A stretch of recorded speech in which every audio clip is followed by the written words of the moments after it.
करना कि माड़ी सुनाई की जाए तो अल्लाह ने वास्ता करी तो जनाब जी मिगी ये जनाब जी इंसाफ दिलाया जाए। अगर इंसाफ ना लभा तो गरीब की मौत रोड पर है।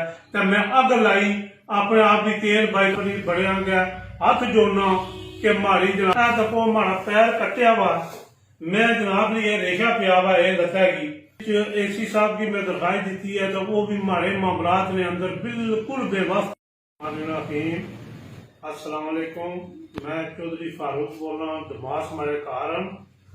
मैं अपने फैमिली न सताया वा भाई और भतरीया ना मैं 6 महीने तू थाने ने चक्कर कट्टी एसी साहब ने चक्कर कट्टी लेकिन ये इतना जनाब जी तकिया कि बिल्कुल मारे मामलात ने अंदर बेबस हूँ। क्योंकि मैं थाने भी जनाब जी गई तो अपनी जनाब जी अर्किता इंसाफ नहीं खातर मैं उत्थे पेश आया तो मिगी जनाब जी 4 तारीख 12वें महीने ने जनाब अमलात करी गए। जनाब वाला कोई भी किसी जगह मिगी कोई इंसाफ कोई जनाब जी कोई माड़ी गल नहीं करनी।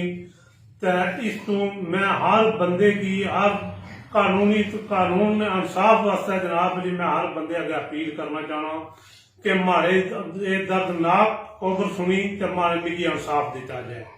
जनाब इसने बिच एसी साहब की मैं दरखास्त दी है तो वो भी माड़े मामलात ने अंदर बिल्कुल बेबस तके क्योंकि वो बंदे बहुत असर और जनाब जी बड़े नाल सलाम दुआ बासर बंदे जिन्होंने भी माड़ी कोई सुनाई किया जा नहीं। ग्रां ने लोग जड़े नुमाइंदे बड़े बंदे जनाब जी वो भी उन्होंने गल करने कासर तो मैं इस गलों हर बंदे अगर जनाब जी बड़िया गया हथ जोड़ना कि माड़ी जनाब जी ये गल जी है ना ये जनाब जी करो कि मिगी इंसाफ दिलाया जाए। अगर मैं बेकसूर माड़ा कसूर नहीं है तो मिगी इंसाफ दिलाया जाए। अगर माड़ा कसूर है जनाब जी तो ये जनाब जी छानबीन करी तो मिगी जनाब जी किया जाए कि मिगी सजा दी जाए। सर ए तको माड़ा पैर कट्टिया वा मैं जनाब जी ये रेशा पिया वा ये दसेगी मैं शुगर का मरीज हाँ। मैं तकरीबन 1 महीना 12-13 दिन हुई चढ़ोई बैठा हुआ कार नहीं है मारे मकान मारी जमीन और 4 साल ठेका भी जनाब जी वो भी पैसे नहीं दिते उन्होंने हूँ जमीन मारे पर कब्जा करीदा मारी जमीन राती पाई है।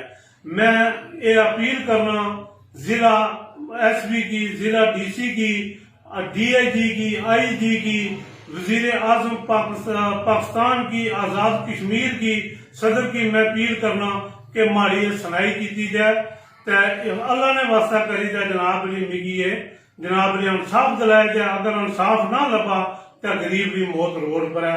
तो मैं अग लाई अपने आप की तेल बाई अग लाई उठा मैं इंसाफ वास्ते जनाब जी 1 महीना 12-13 दिन हो गए बैठे हूँ।